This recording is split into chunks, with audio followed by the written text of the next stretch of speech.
a state like Ghana will continue to spend $1.something million on one blaster match.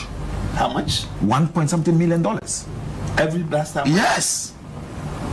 And you sit down, you ask yourself, because if you are paying winning bonus of almost about 10,000 and you have close to about 28 players in camp, that's 280,000. Plain fair. And the players, when they are coming, they sit in business class.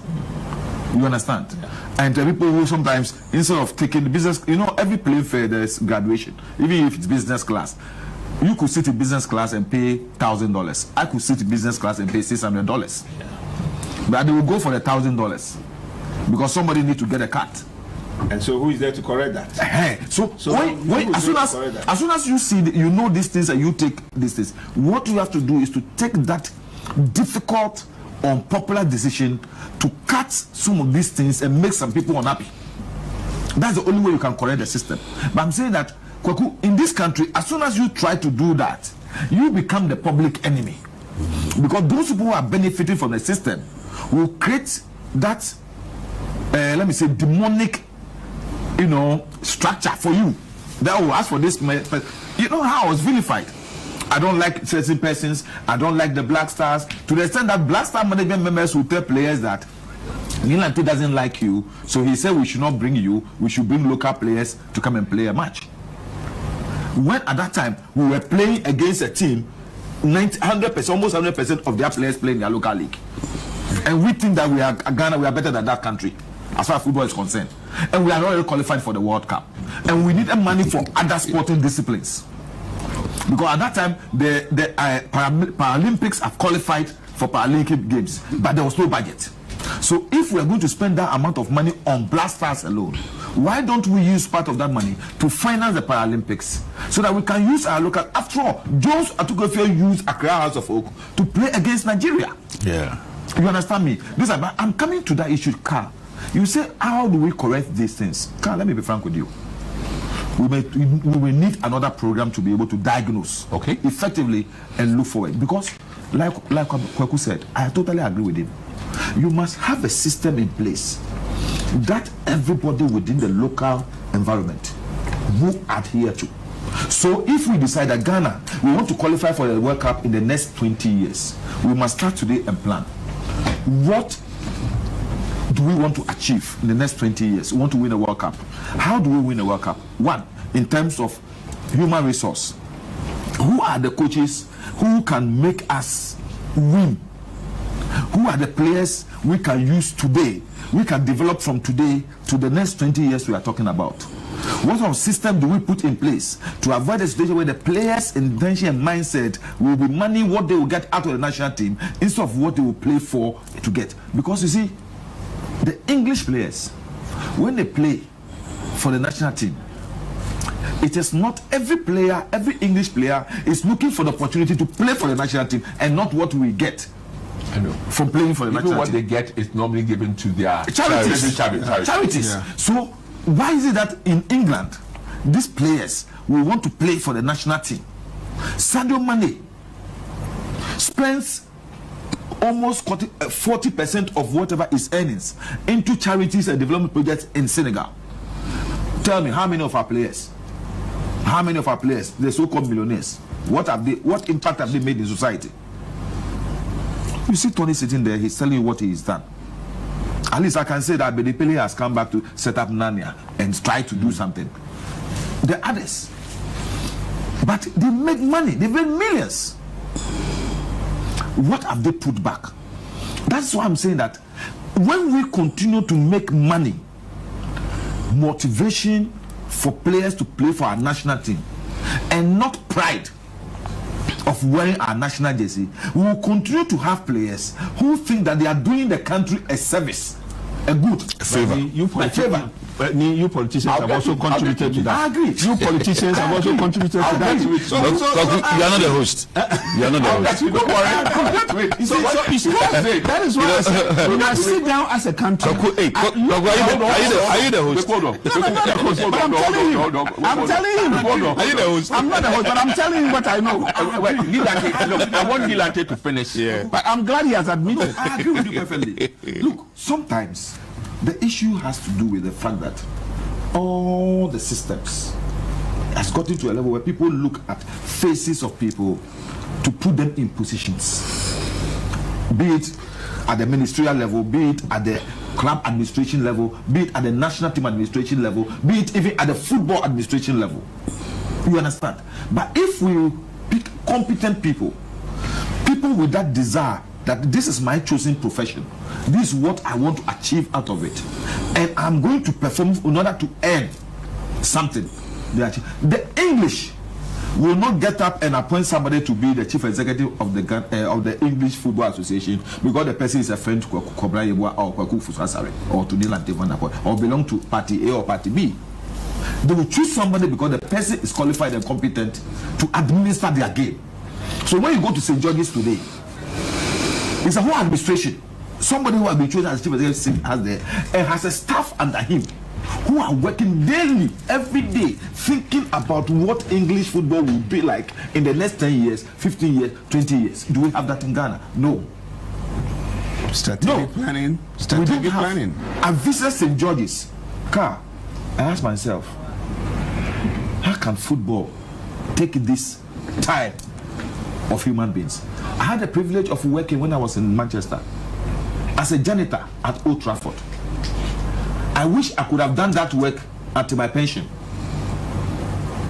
Just cleaning the chairs after match, cleaning the toilets and the Well, it's not too late. I'm just joking. You see, the reason I'm saying is that there is a structure, discipline that everybody know what he's supposed to do, and the person of what he's doing is what will give him his pocket. But as Ghanaians, we turn our eyes on other things. Thank you. I need to get Kwabena in as well. Yeah.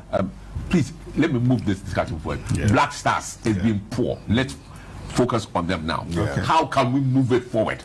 Well, I think our current president, Kedo is decided we should bring back the love, and that's what Kwaku rightly pointed out. These days, when the national team is playing, unfortunately and quite regrettably, there are more people who don't really care about the national team, pure apathy, and there are those who even wish the national team ill. How did we get to this point? In my humble opinion, for me, it started after Brazil 2014.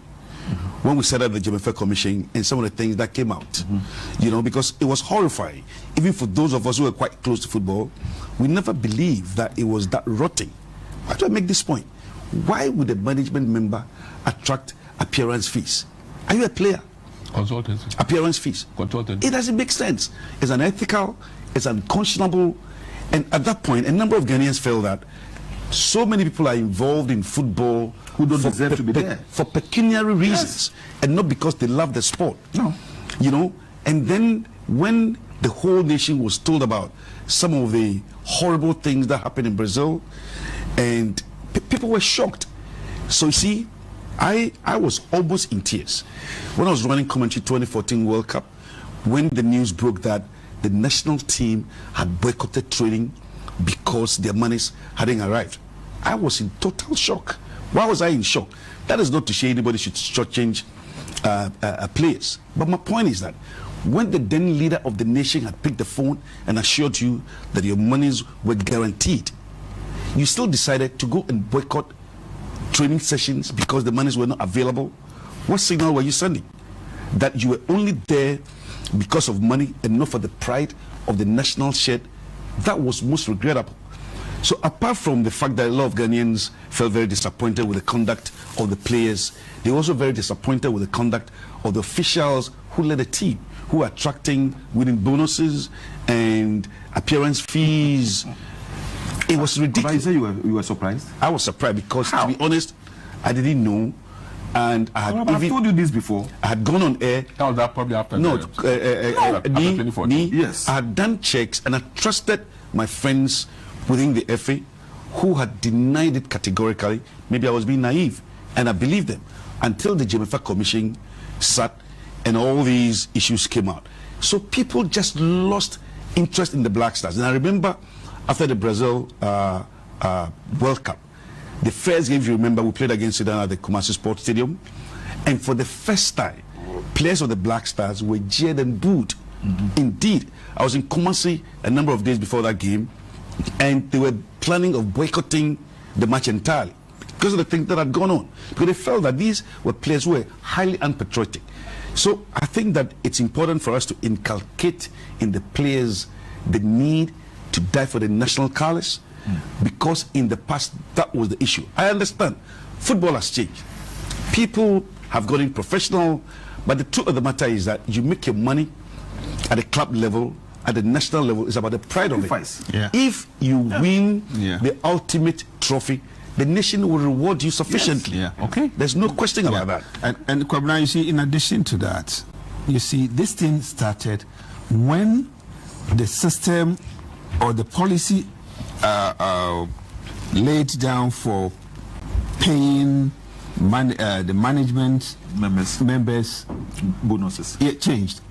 Initially, they were being given per diem. Okay, that's right. And then per diem. yes, Yeah. and then when they changed it to give them, to align their allowances with the players, that's where it all started. So I had an occasion where players confided in me that when they are demanding for increases in bonuses, they do that under the influence of management members. There you go. Because when the bonuses of players are increased, automatically the management members also get more. Okay. And do you know what was the cause of that? Because of their so-called what do you call it? The influential this not came out the Welfare Commission. It's a term that they use. I've forgotten the term. The very popular term. Coefficient. So do you know what happened? They have 6 management committee members, but there are other FA members who are not part of the management committee members. So the bonuses that the 6 will get, the money they put in the budget for ways and means and all those things, they put it together. It's a huge sum of money, and then they share it for everybody around the FA. But Nilante, you understand? I'll allow you to continue. I promise you that. But then people would say, what were you doing? Because you had the total control of it. But the minister, That is why when I became minister, I did that. I cut our budget from almost $966,000 to $520,000. No, it's not just cutting the budget, taking out all these elements. Yes, we did, because we take out the ways and means. Medical, we're using almost $10,000 per match for medical. And I asked them, why? Are they buying drugs for the whole Kolebu Teaching Hospital? What do you mean by drugs? Medical. I'm just joking. If you say drugs, it means something else. Cool. Oh my goodness. No, you understand? Yeah. So you see, it has to take somebody with that sense of purpose to say that we will not agree to this, we will not do this, we will not do that. If you decide that you are good, players came to sit with me, and they told me that, Minister, we agreed and all these things, but as for this one, if you say you will not allow the officials to pay the money, we shall not qualify you.